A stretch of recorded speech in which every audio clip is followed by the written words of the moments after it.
Alors, je crois me souvenir que pour Rudyard, on tient compte du fait que l'on est né à telle phase de la Lune. Il a toute une typologie là-dessus qui est intéressante. Si on est né en premier quart, deuxième quart, enfin bon, etc.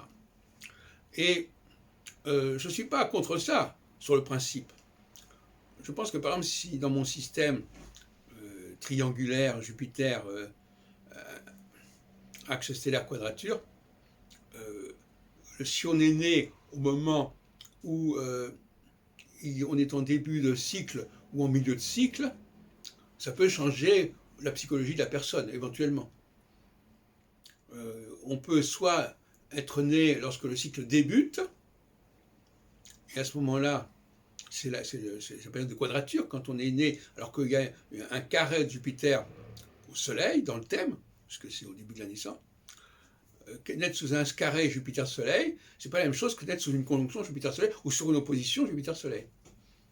Ça pourrait correspondre à d'autres mentalités, un autre fonctionnement, une autre forme de maturité. Les gens qui naissent en quadrature sont des gens qui sont, disons, qui doivent tout apprendre à partir de zéro. On est en tout début de cycle.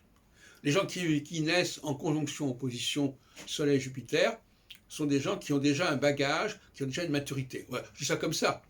Mais Rudyard avait un peu cette intuition de dire que selon la configuration, il ne parlait pas de Jupiter dans son système, pas dans ce cas-là, mais selon la configuration lunaire, solilunaire, disons, eh bien, on pouvait déterminer une typologie spécifique.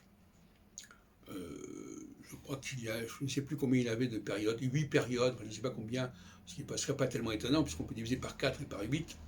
Il y avait probablement 8 périodes, 8 situations qui étaient liées à la position de la Lune à la naissance.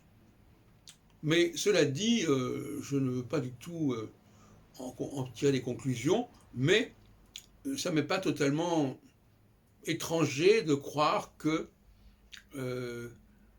la position, l'aspect de Jupiter au Soleil à la naissance, dans le thème, est intéressant.